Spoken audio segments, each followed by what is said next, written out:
Hi, Physics 2. Mr. Janowski here, coming to you from my living room, which is not the way I would like it to be, but it's how it is. So let me go through the slides here in the first part. I'm going to try to go kind of quick. Last year I had the unfortunate habit of making these videos way too long. So let me get right to it. So, yeah, what is the metric prefix for all of these things? You see, there's quite a large number of these things. Um, yeah, all of the metric prefixes have names. They all have abbreviations. You just need to get to know them. Um, We'd have spent more time on this in class, but again, I want to keep this video short and watchable. So we'll just keep going. Uh, you'll get good at metric prefixes, is the upshot of this. So, second question. What are the units of energy? Think back to last year, chapter 9, energy. The units of energy are joules. I gotta get out of the way. See, there's James Prescott Joule over there. Um, yeah, joules for energy. Uh, question 3. What is the first law of thermodynamics, also known as the law of conservation of energy? If you're going to say it mathematically, you're going to say it this way: sigma E initial, sum of initial energy, plus sigma work external, the sum of external work, equals sigma E final, the sum of the final energy. However much energy you start with over here, plus any external work that's giving you more energy or taking energy away, is going to tell you how much energy you need to have at the end, because energy is something that's conserved. And question 4, what are the two formulas we learned for gravitational potential energy? The first one we learned in chapter 9 was GPE is mgh. This applies when you're like dropping something from a height, but you're near the surface of the Earth. Um, yeah, GPE equals mgh. That's the easy one. And then at the end of the year, chapter 13, when we did gravity, we learned this longer, more difficult formula. This deals with masses moving near planets and going over great distances, like astronomical distances and things. So keep those in mind. So here we are. Get out of the way. Starting chapter 33, electric potential energy and electric potential. Notice how similar those two things are, and yet they're not the same thing. They've got different names, they've got different units, they're different things. It's not my fault. I wouldn't have named them this way, but it's how they're named. So, first, GPE. Yeah, if you're dropping something from a height near the surface of the Earth, a book above the floor, you're letting it go, things like that, you use this version of GPE. GPE equals mgh. So this only works when you're close enough to the surface of a planet that the value for g remains constant. So meters, like that kind of distance. The other version we learned, I'm just making myself way small. This is getting annoying. The other version we learned was GPE equals, excuse me, minus big G, M1, M2 over D. So this has to do with when you've got masses over basically astronomical distances. You're taking things from the surface of the Earth and moving them very far away and things like that. So notice there's a minus sign in this formula. That's because GPE in this sense is going to be negative. It's like a debt. If you want to get something infinitely far away from the Earth, you have to put energy into that system to make that possible. So that's why there's a minus sign. GPE in this case is always going to be negative um, because it's like a debt. And that's not always negative. Sometimes it's zero. We'll get to that. We'll get to that now. What happens to GPE if the masses are separated by an infinite distance?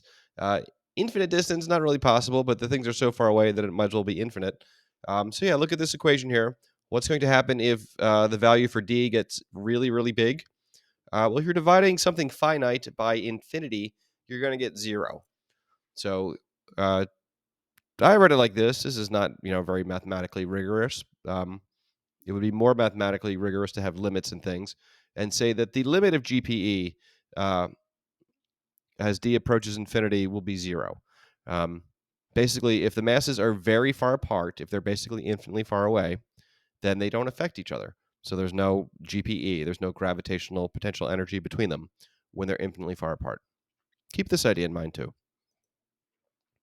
So notice that the formula for EPE, electric potential energy, right here, EPE equals K, Q1, Q2 over D. It looks a lot like the formula for GPE that we learned last year. Yeah, there's not a minus sign, but other than that, it's very similar. K, some constant, times charge 1 times charge 2 over distance, whereas for GPE, it was minus big G, some constant, times m1, mass 1, times m2, mass 2, divided by d. So these formulas look very similar. Notice also that your formula for EPE looks very similar to, Coulomb's law over here, your formula for force between 2-point charges. So the only thing that's different is in the denominator, the d is getting squared over here, and it's not getting squared over here with EPE. So be careful when you're grabbing one of these formulas. Make sure you're grabbing the right one, and don't accidentally square something that you shouldn't be squaring. So here's this slide. Our new quantity is electric potential energy. Its symbol will be EPE. Its units will be joules with a capital J, and its energy. So it's a scalar, not a vector. Notice also last year we had elastic potential energy, and I called that EPE.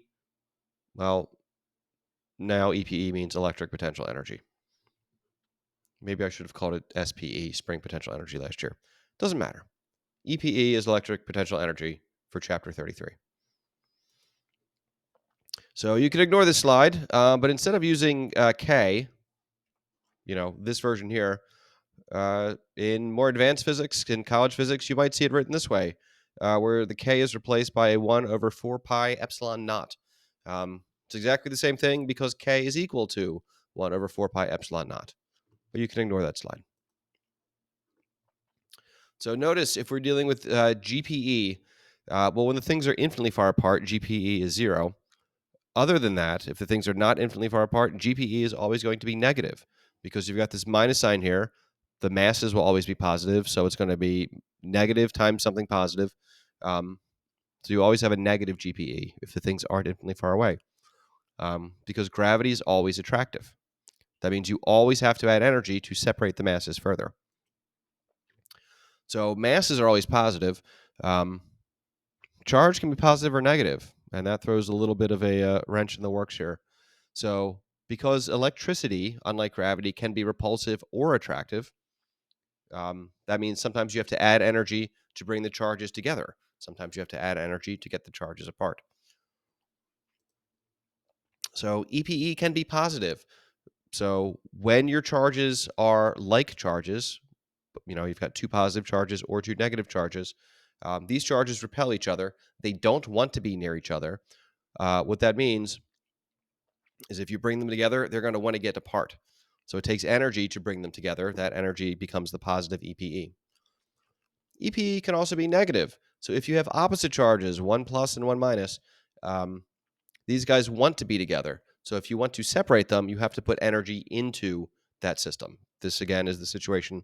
It's basically EPE is a debt. You owe energy to the system if you want to get the charges further apart.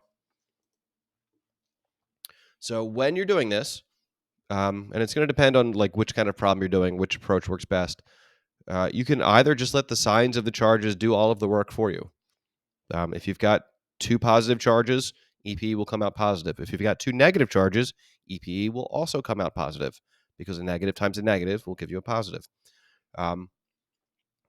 Whereas if your charges are opposite, EPE becomes a negative number just automatically. Just keep track of the charges and the signs will do the work for you. The other way you can do it is kind of like how we were doing things last chapter, where I'm saying when you're doing the math, just think of the number, think of it as a positive number, and then mentally take an extra step and try to figure out, do these charges want to be together?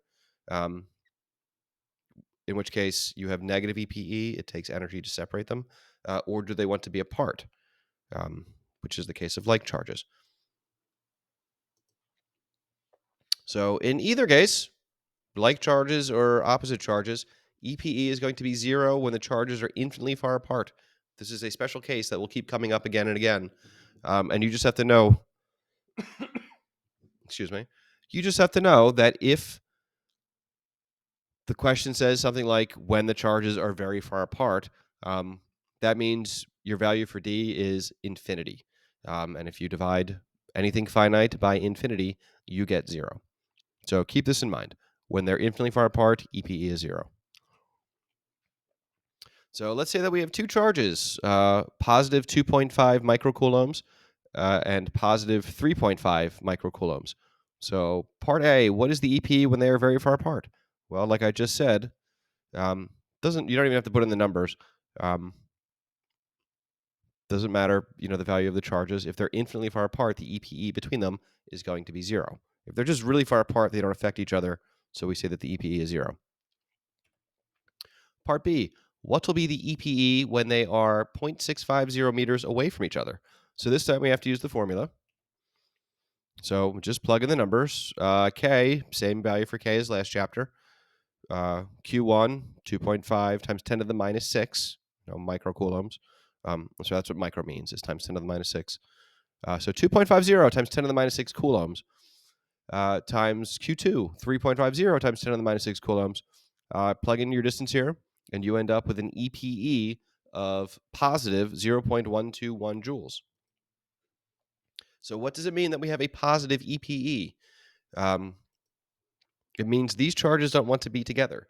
These are both positive charges. So if they're brought together, they're going to want to push each other apart. Like charges repel.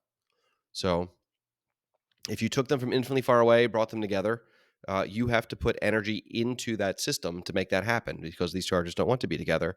That energy that you're putting in is becoming the EPE. The work that you're doing to do that is becoming the EPE. So look at this situation here. Let me get this guy out of the way. We have an equilateral triangle. Each side is 0.650 meters. We've got Q1 is a positive charge, Q2 is a different positive charge, and Q3 is a negative charge. So how could we determine the EPE of this particular arrangement of charges? So what you would do is determine the EPE of each combination and don't double count. More on that in a second. And then you just add them up. So when I say don't double count, what I mean is figure out the EPE between 1 and 2. So plug in the numbers. You're going to get some value for this. But after you figure out the EPE between 1 and 2, don't also figure out the EPE between 2 and 1. You only do it once. Don't double count. So EPE between 1 and 2, there's that. EPE between 1 and 3, there's that. And then we also have to figure out the EPE between 2 and 3. You plug in those numbers there. You would get these numbers, 1 positive and 2 negative numbers. You add them all together, and you end up with, the total EPE, sigma EPE for this ends up being some negative number, minus 0.253 joules. So what does a negative EPE mean? What it means is these charges want to be together. So 2 of these charges are repelling each other, but, Q1 and Q2 are repelling each other, but Q3 is negative. It's pulling on the other guys. The net effect of all of this stuff going on is these charges want to be together. So if we want to start with these charges and then get them infinitely far apart, we're going to have to put energy into the system. So let's say that we have 2 electrons. They're starting from rest, a distance of 525 nanometers, which is to say 525 times 10 to the minus 9th meters away from each other. There's the charge of each electron. There's the mass of each electron. How fast will the electrons be moving when they are very far apart from each other? So what piece of universal truth that we learned last year can we use to solve this problem? This would be the conservation of energy. This is one of those one with everything ideas, something that's just always true everywhere in the universe. Energy is conserved. So first things first, step huh. What are we looking for? How fast will the electrons be moving? We're looking for velocity. So at the end of this, it will be V final. Velocity comes in meters per second. So next we would do step 1. What is step 1? Well, all year long, last year and this year too, step 1 is you make a sketch. So this is a conservation situation. So you should have 2 sketches. You should have a sketch for the initial situation and a sketch for the final situation. Now, in the initial situation, the charges start from rest, and they're 525 nanometers away from each other. So that's what I have here. They're at rest, so there's no speed lines. At the end, the charges are very far apart, so I've indicated that the distance is infinity meters between them at the end, and they're moving, so they have speed lines. So look at your first sketch. What type or types of energy do we have in the initial sketch? Well, we've got 2 charges. They're not infinitely far away, so we must have EPE. But they're not moving, so there's no kinetic energy, and we're not worried about gravitational potential energy or spring potential energy or anything. So in the initial sketch, the only kind of energy we have is EPE. What about in the final sketch? Well, they're infinitely far away, so there's no EPE. EPE in this situation is going to be 0, but they're both moving and they have mass. Therefore, we're going to have kinetic energy in the final sketch. So our next step would be to write the law of conservation of energy. Sigma E initial plus sigma work external equals sigma E final. There's not any external work in this situation. We're just dealing with internal energy in the system. Initial sketch, we have EPE. In the final sketch, we have KE, and both things are moving. So we have KE1 of the first charge here, and KE2 of the second charge here. So step 3, turn the things into the things. So I'm using my formula for EPE as becoming this, KQ1, KQ1, Q2. I feel like I didn't say that right. KQ1, Q2 divided by D. EPE initial is becoming that. KE1 is becoming this. KE2 is becoming this. Now notice both of these things are electrons. They have the same mass, so I don't have to keep saying M1 and M2. It's the same M, so I'm just calling it M from now on. The other thing to notice is there's a ton of symmetry going on in this situation. You've got two equal charges. They're both starting from rest. They're going to move apart from each other. Well, they both pushed on each other very, very, equally. Each one was pushing on the other just as hard. Basically, they're going to end up with the same velocity. Well, the same speed, the same amount of velocity, but in opposite directions. So I'm going to replace V1 and V2 with just V because the symmetry of this situation lets me do that.